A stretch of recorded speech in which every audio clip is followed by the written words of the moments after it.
All right, so back again with another vinyl finds. Sorry, it's been a long time. To say there's kind of a lot of things going on, I guess would sort of be lying in a way. But I have been busy, and it seems like videos seem to take a little bit of a back burner. I have a lot of thank yous for mailbags, but we'll probably do that maybe Wednesday or Thursday, something like that. But I did want to say, Nathan, 500 subscribers, had a contest. I didn't enter, but, congratulations, Nathan. And Stefan73 also had a 300 subscribers contest. Congrats. I didn't enter, sorry, but, it is what it is. So, I'll try not to say that as much anymore. But, so today we had a massive day of record shopping, and Weavy Ray, hope he's not going to get upset for me for doing this, because there's a place that's sort of, halfway between both of us, and we were going to meet up and go there. But I'll be honest, the hours are terrible. They're only open about six hours a day, basically, and I'm not open on Sundays, which is kind of the ideal day for both of us. Saturday is not good for me. So I kind of took it upon myself to go there today, and it was an interesting day of record shopping, especially when you're kind of used to one particular thing, and then you kind of go to a different record shop, and it's sort of, the rules are a little bit different than what you're used to. One thing that I always talk about is sort of always paying cash for records, and then they sort of, it's off the books, and sort of they give you a deal, and they don't, whatever. But this was all, this is entered right into the register, so it was one of those kind of days.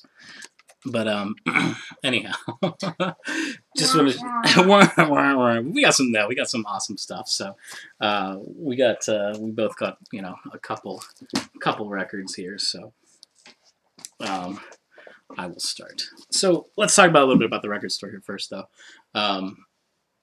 What can we say about the record store? It's kind of like a one-man kind of deal, and you could tell that there's a lot going on. We had a lot of rooting through boxes waiting to be filed and organized. So we were rooting and rummaging and walking around things.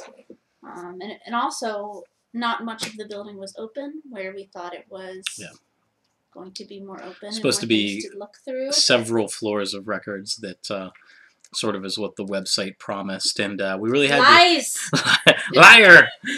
We had to kind of coerce the guy into letting us. Like, we kind of went over and asked us what we were looking for, and I had made some, comments about stuff on the Folk Legacy label, and he was like, I have no idea what you're talking about. We got Joan Baez. We got Joan Baez records, if you're interested in those.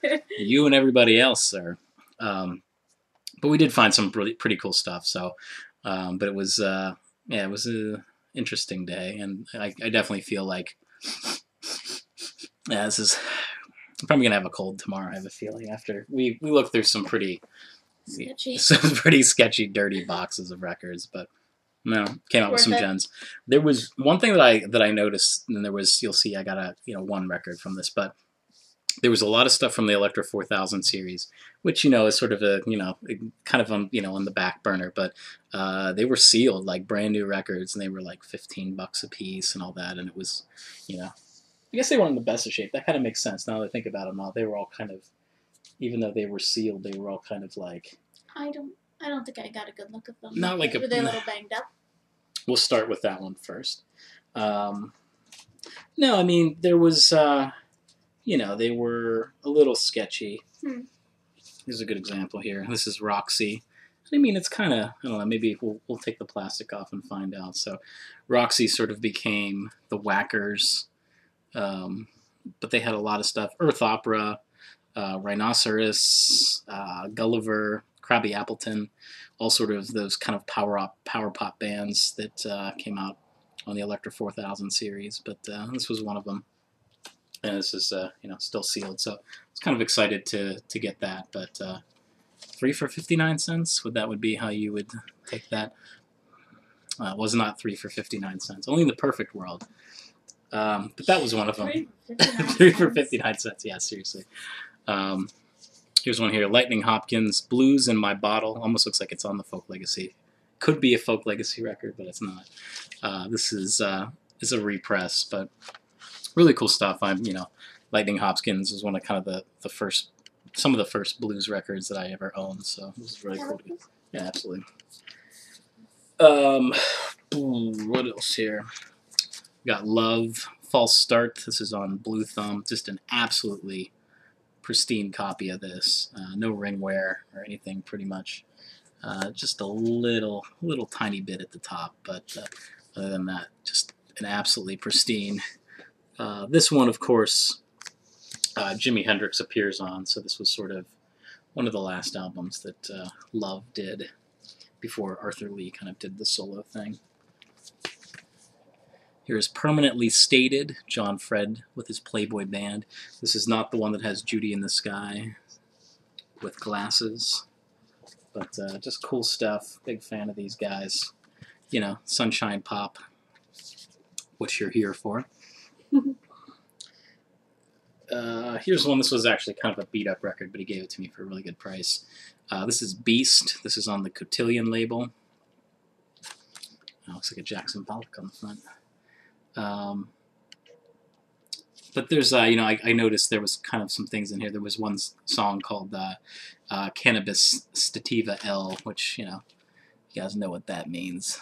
So I kind of figured probably would be an interesting record. Sure.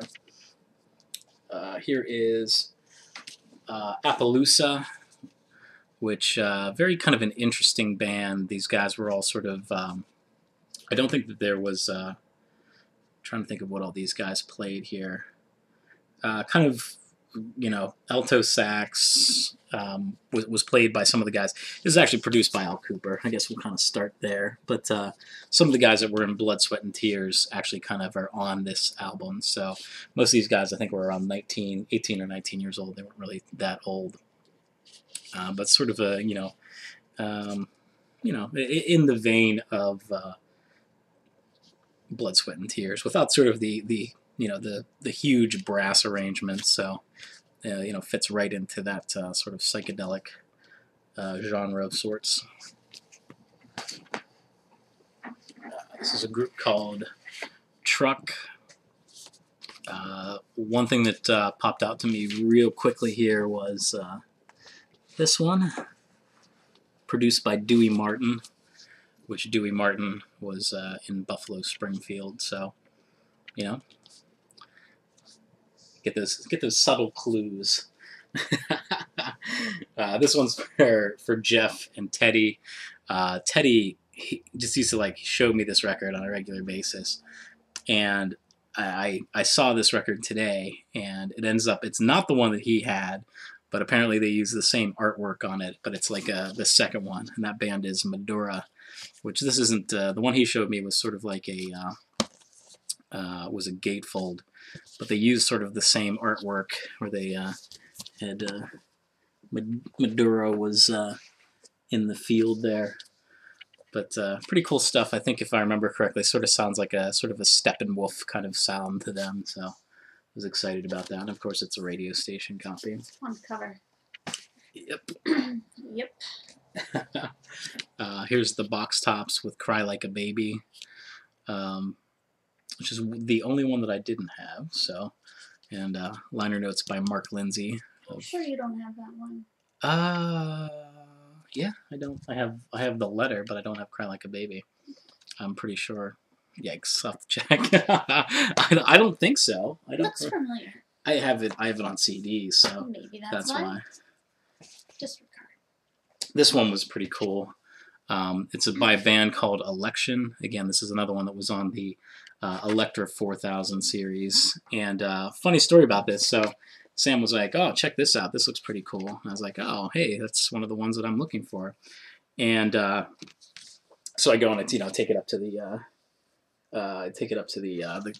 the counter, and the guy was like, "Oh, it's the wrong record in there, so you can have it for free." So I go and he was like, "It's a Doors record," and I was like, "Okay, cool, just put it in there." So it's like, all right, so take it out, like this beautiful, clean one. I go and I take it out. I look at it, it's like, oh man, that's a gold label Doors, Waiting for the Sun. And then I flipped it on the other side, and guess what? Actually, it's the right record. So he gave it for free. So it's actually has the wrong label. And I'm assuming whoever did that was fired. They were looking for a new job ASAP. So there you go. So it's sort of a misprint, if you will. And a free one. And a free one. A free misprint. So you can't... you guys remember a little while back I got that Elephant Candy record that there was no label on the one side. It was, on the Uni records. I know a long time ago Derek had showed this. And this guy, he had maybe 3 copies of this. He had a sealed copy, and then there was 2. But I went for this one. This is Miss Butters, The Family Tree. It's a great sort of light psychedelic pop on the RCA on Dynagroove. So this one's on stereo. And finally, we've come full circle. So I officially have every single album by the 1910 Fruit Gum Company. This one, of course, is probably their best one. It's called Hard Ride, so it's a little more of the on the psychedelic side. So when I used to work at a record store, we had this, and I used to look at this, and I was like, should I buy this? And I never got around to listening to it and actually, knowing what the heck it is. But great stuff. The photo on the front is just totally awesome. This one was actually Sam found this one, but this one we've been kind of looking for. Big fans of Harry Nielsen here. So this is Nielsen. It's really cool stuff on here. I don't know what the good ones are on here. It just has a little picture of that, but I don't remember. I think this came out. This was one of the last few albums that he did. This one came out in 1977, so towards the end of his career. This is really awesome, and I can't believe this is kind of different. Sam found this one, but it's funny thing is usually it's white with black, so instead of black with white, this of course is Electric Mud by Muddy Waters. It's a promo, got a big old punch in the center of it there. I mean, this picture alone is what it's all about. We got a little bit of mold on here that we might need to take that out of the paper, take out the paper towel. So, Electric Mud by Muddy Waters, just an awesome album. If you haven't had a chance to pick it up, do it. Got some mold on. Got some mold on me. That's kind of gross. Okay. Do you want to show your records? Sure. Yeah. You know how we like Trex in this house? This is Electric Warrior, one of the ones we do not have. So excited to get that. A nice picture. Someone that has Get It On, Bang a Gong. So you don't want this one. Are we mixing these up? Yeah, you can show whatever you want to with yours. Well, we didn't. We also, we popped over at Half Price Books too at the way home, so we got some cool stuff. Here's a Half Price. Yeah, that's Books one. Canto Veloso. Canto Veloso was one of the ones that we didn't have. Tranza, and of course Tropicalia. This one is sort of when he was in exile in London. It came out in 1971. A Little More Blue, London. If You Hold a Stone. What else is on here that's really good? That's one of your favorites, right? That's one of my favorites, yeah. So that was cool to find this sealed. So like the Half Price Books, man, I mean, they have all these, it's strange finding these ones because I've been, I had eyed these up on Force Exposure for the longest time, and then they were all out of stock, and they didn't have them, but yet, there you go.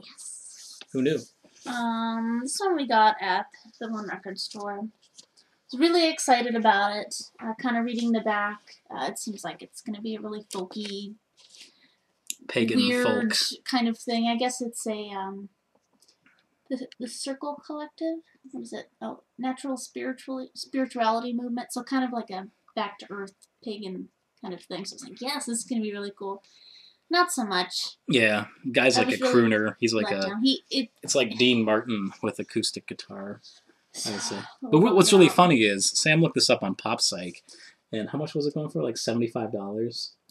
Yeah. So it's really funny because it's one of those things where I always kind of like, a lot of times I always cringe when people always say like, oh, this is a psychedelic record, or this is acid rock, blah blah blah blah, because a lot of times there's only a few artists that really are. And Yeah, this one, this was listed as, this like, one said it was like psychedelic folk music, and no. Freak, folk, acid, pagan, psych. No, Yeah, it's yeah, not. no, it's just a crooner with kind of traditional instruments. Yeah. It's Celtic at best. Celtic crooning. Celtic crooning is what it could be. So we'll maybe toss that up on eBay and see if we can't, you know, bypass some of the dent that we put in my wallet today. Yeah, well, and then my stack gets a little weird here. So I got Field Guide to Bird songs. I like birds, and I think it's fun to have this. We've got a couple 45s. It lists all of the birds and everything on it. So Roger McGuinn. Nothing you want to just put David on. Crosby. Not that kind of bird. You know, cardinals and puffins and things. So Puffins. And we we got this. No, I believe you picked that up. I couldn't pass it up. Yep. Now, to be honest, I haven't seen this animated. It's ranking in Hobbit Bass, film, though. I mean, that's like, you know. I should watch it. I'm a huge Lord of the Rings nerd, but it's 2 LPs and this really wonderful booklet. My dad's gonna like this. So that's pretty fun. All of these animations and things. So, yep. And then the last one is even weirder. So let me preface this by saying that one time we were at a thrift store and I saw this. I was like, that's pretty awesome. I should get it. And it was too expensive, incredibly expensive. And I was like, well, I'll just keep my eyes peeled. Here's Edgar Bergen with Charlie McCarthy and Mortimer Snerd ventriloquist album. I mean, I have no idea how it works on vinyl. Because, you know, you can't see the dummy and the guy talking, you know. I don't know. Just have to put your faith in that he's actually moving a puppet's mouth when you listen to it, I guess. So that'll be classified in the unclassifiable bullshit section of our collection. which seems to be growing quite bigger by the days. Anytime I'm picking stuff up, I definitely add to it. Do you have anything else over there? Just this book. Alright, so some stuff that I got at the half price. I was looking for, finally found a very clean copy of this. It's the Moody Blues On the Threshold of a Dream, and it's complete. This was for $1 and has the booklet and everything, all the lyrics. So, yeah, usually you don't see that, so I had to pull the trigger on that. $1. $1, Bob. $1. Jeez. This is Fraser and DeBolt. This album is called With Pleasure. Came out in '73, so kind of like a, I don't know even how to describe this, sort of a acoustic rock band, kind of in the vein of, I guess, kind of America and things like that, I guess. But it's decent. I couldn't pass this up for $1 as well. So $1. $1, Bob. Sorry. This is from Forevermore. Actually, no. It's yes, Forevermore is the band. This is on RCA Victor. Kind of a rock band on RCA. You know, it's all right. It's definitely cool stuff. You know, kind of that '60s, late '60s rock kind of stuff. This was not $1. It was a little bit more for that. Not $1. And then this one, I found that. Sam found this one again, finding the the weirdest stuff today.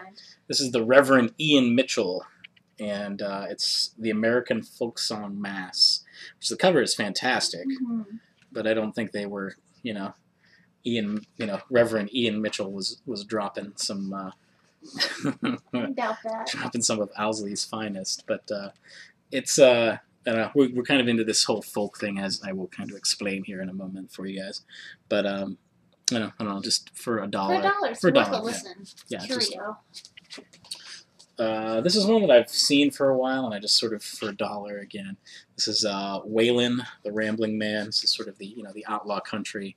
I have a few records in this, but this one was a promo, and it's just super pristine. So I was excited to find that.